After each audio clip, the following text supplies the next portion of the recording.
Milagro ng Poong Nazareno, pinatotohanan ng mga deboto dito haba ng pila, gutom at init. Hindi alintana ng ating mga kababayan makalapit lang sa imahen ng itim na Nazareno. Iba't ibang mga paninda naman gaya ng kalendaryo, panyo at t-shirt na may imahen ng Poong Nazareno na mabenta sa mga namamanata. Ang ulat mula kay Sweden Velado.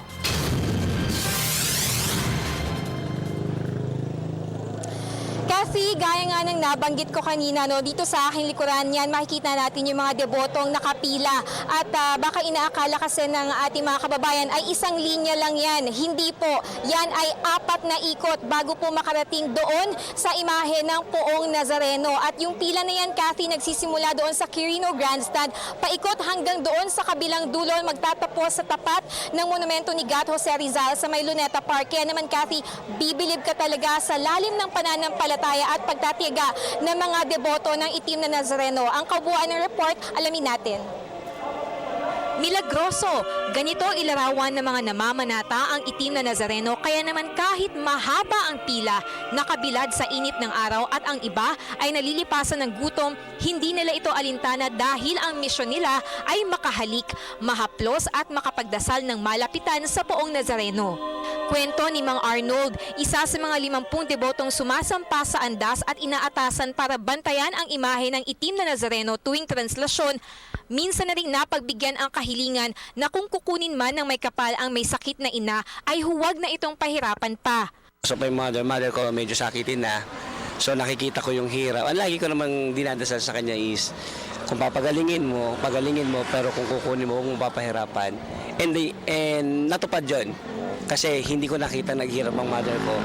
In a span of 3 days, makwento ko lang, birthday niya June 17, kinabukasan June 18, nag-confess siya, then June 19, she passed away. Ganun siya kabilis.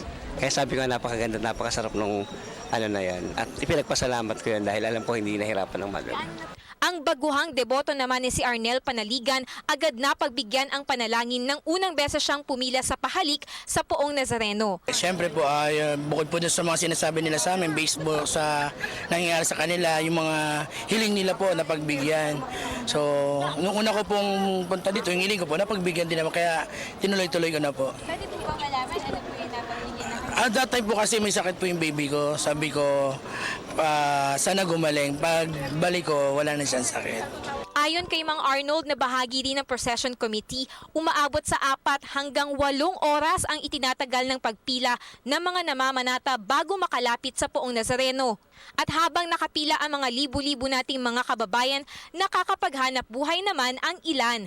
Mabenta ang mga produktong may imahe ng itim na Nazareno. Ang kalendaryo nagkakahalaga ng 50 pesos, 20 pesos ang panyo at nasa 180 pesos ang t-shirt. Ilan sa mga nakapilang deboto hanggang sa pahalik sa Poong Nazareno na lamang. Subalit, karamihan, lalo na yung mga lumuwas mula sa malalayong lalawigan, ay makikilahok sa translasyon bukas araw ng Sabado.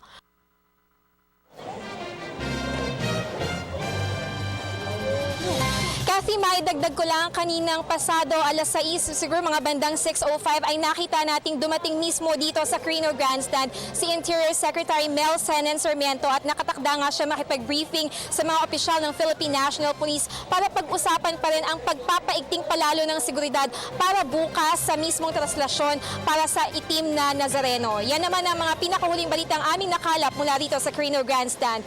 Para sa Telebisyon ng Bayan, ako po si Sweden Velado. Maraming salamat, Sweden Velado, nag-uulat ng live.